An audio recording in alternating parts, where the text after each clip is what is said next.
animals also show a lot of reactions, stress reactions, things we can read from them. Would anything then stop you to align your actions with the values you say you have and leave animals alone? No, I will be happy to do that.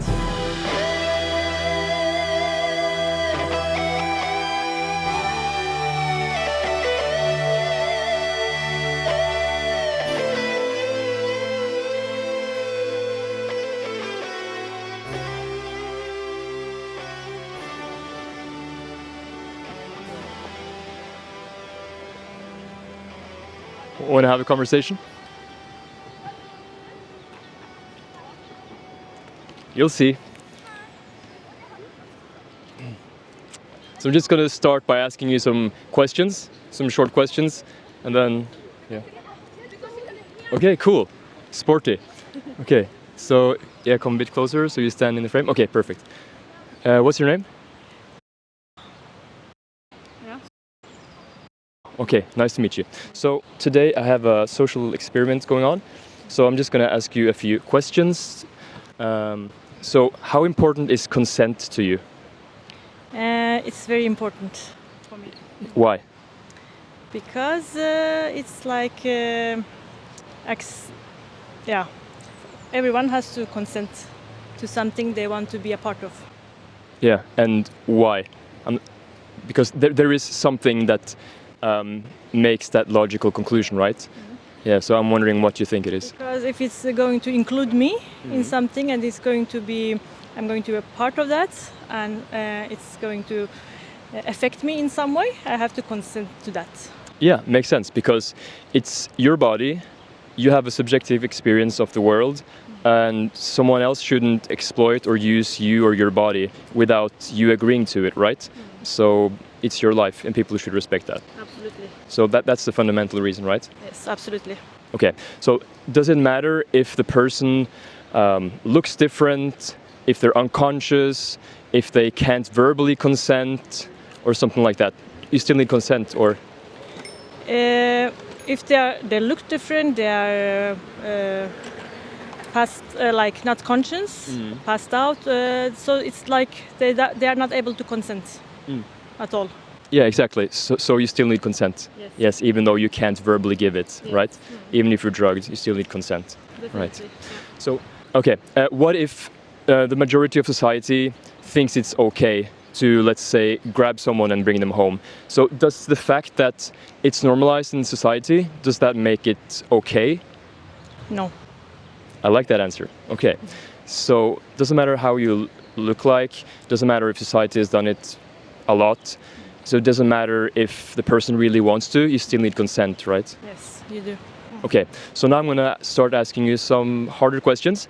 So, if consent is important because of our inherent value, that we value our lives, our bodily autonomy, we shouldn't be used, what about the animals we abuse, enslave, and send to the slaughterhouse for us? You know, it's a very difficult question because this animal cannot consent, they cannot speak for themselves. Exactly, just like a person who is passed out, they can't verbally consent. And just like even babies, they can't consent. So then it means we shouldn't do it, right? Because they can't consent. From this theory of human, yes. Okay. It should be included them, you know, it should be usable on them too. Because if we are not ourselves and we cannot consent, it's like animals also, they cannot speak. But animals also show a lot of reactions, stress reactions, things we can read from them. Exactly. And it's kind of, they like bodily, from their body and their expressions, they show that it's abuse. You know, something is abuse, something is painful, something is not okay. Yeah. Okay, that's very intelligently well put. I agree.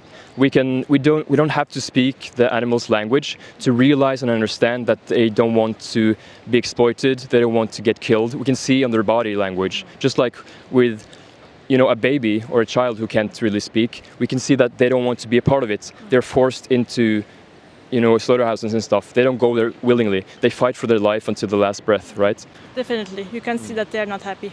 Yeah. So is it fair to say that you are against animal abuse? Of course, I am very against animal abuse. Yeah, I like that you say of course. I also think every sane human individual should be against animal abuse. Most people are. Maybe there are some psychopaths, right? But the majority of people are against animal abuse. So, have you heard about veganism? Yes, I think so. Yeah. Do you know what it is? Because there's a lot of misinformation out there. So I just want to clarify how your impression of it is. It's like not eating meat at all. Or is it also, and also it includes products from milk and, milk products and these kind of things. Yeah, so it's also not drinking cow's milk, not eating eggs, not wearing leather, fur, and not using animals for like circus, entertainment, horse riding, like these championships where they run and they break their legs, and when their legs doesn't work anymore, they just shoot them, right? So veganism is an ethical stance. It's the doctrine that man should live without exploiting animals. So that's like the principle. So from that principle, then practices naturally flow, right? So it's about the mindset. So we stop seeing animals as products, and then we act accordingly, right? Does that speak to you? Does that make sense? Do you like that value? It appeals to me. Yeah, great. I think most people would agree on that, right? We shouldn't use anyone and these things. So, but most people are not confronted with this in today's society because it's so far from us. We're so disconnected from the process, right? Because we go into a store, we buy, a plastic box of someone else's body parts, and we go home and we eat it, and we don't think about the victim and these things, right? Because it's so far from us. But the fact is that in a supply and demand economy, when you buy something, you're kind of voting with your dollar or with your money, like, hey, I want more of this. And then you send a signal for them to do more of this to animals, raise more animals, force them into existence, enslave them, abuse them, and kill them, right? So I really like that you like the ethical stance. So what would stop you from looking more into it and then maybe aligning your actions with your values and living vegan?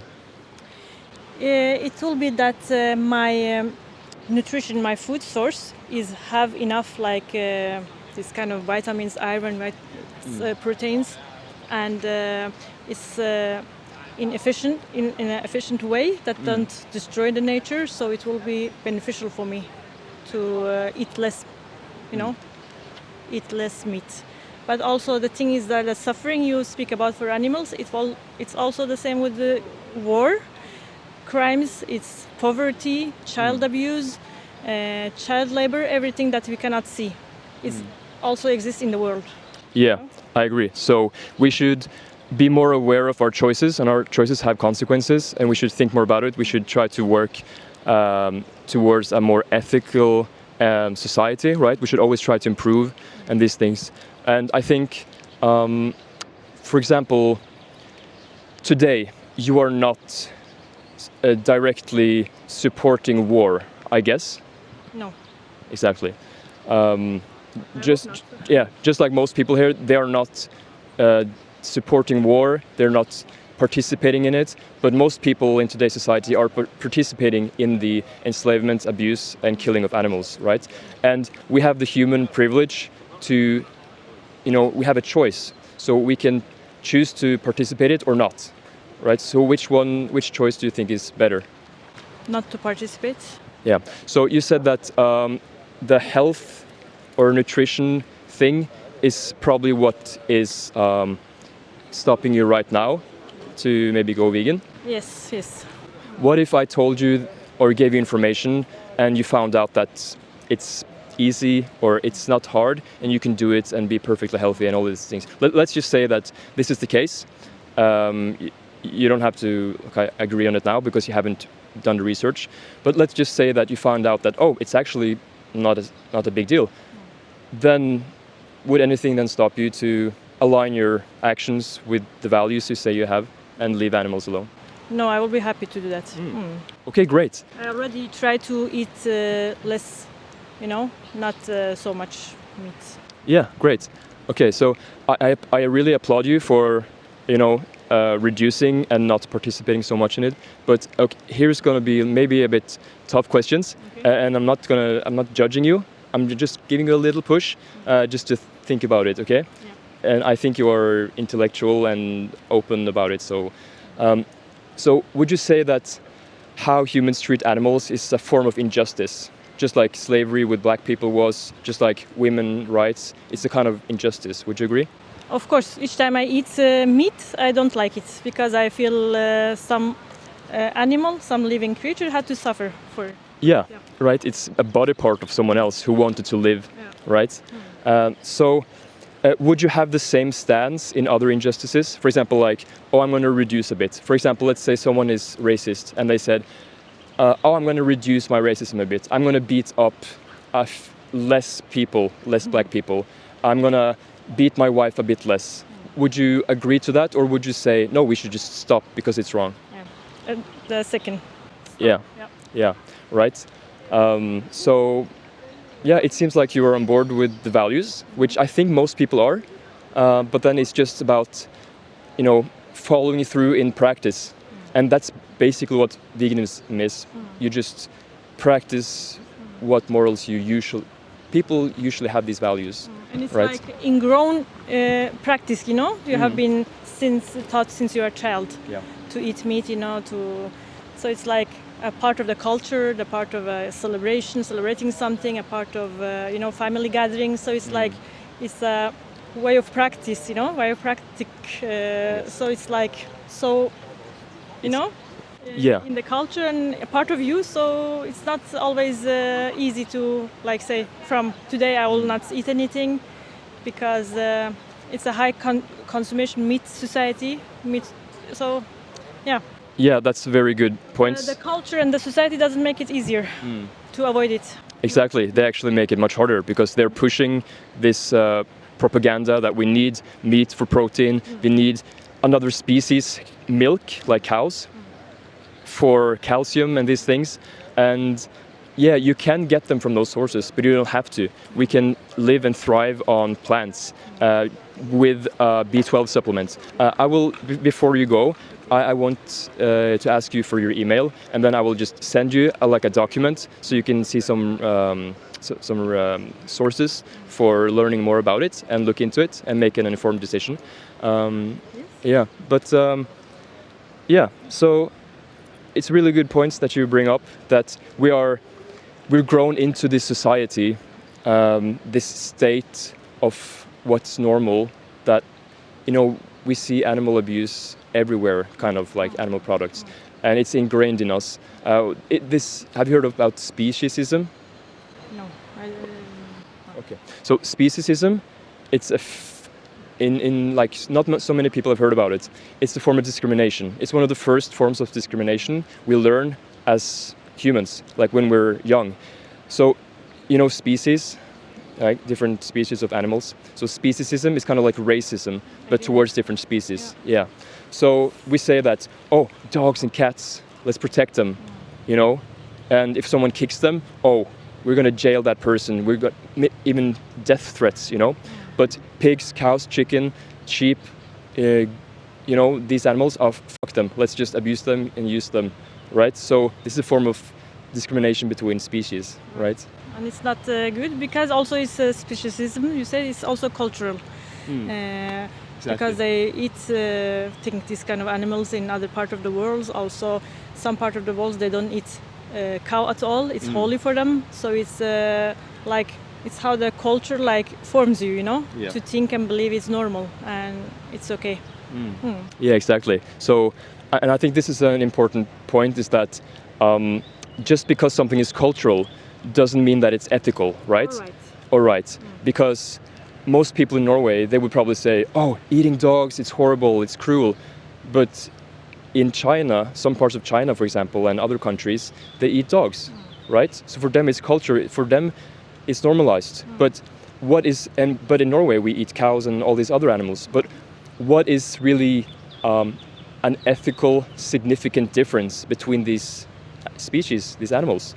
Because they all want to live, they want to live freely, they all have, families, they all feel pleasure, pain, all these things. So we are similar in the ways that matter. Would you agree? Of course, we are. Yeah. So, yeah, it's the animals are not that different that we should protect one and enslave the other, right? It's just our perception. It's our perception. Yeah, we've been taught that this is okay and this is not okay, but there's no morally significant difference between us. No, I don't think so. Yeah. I believe not. Yeah, great. So, yeah, just I will, yeah, give you some information, and you can look more into it, and make an informed decision. And it seems like you are aware that you are accountable, because I think it's very important to speak the truth, even though it's really uncomfortable, and we have to take responsibility. And I think everyone appreciates people who speaks the truth. I would rather be hated for speaking the truth than liked about not doing it, you know. And I think that's what we should do to people, and even if it's uncomfortable. So I think you know that. And also, I think it's important to not judge people who eat meat, you know, and don't try not to look at them as evil and you know, and moralize them.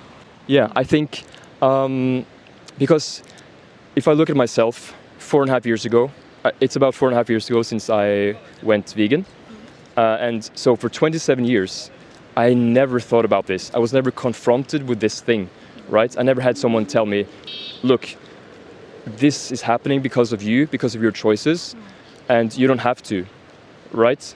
So when I really realized and got the connection, I saw like a documentary, some speeches, and I thought about it, and I'm like, oh shit.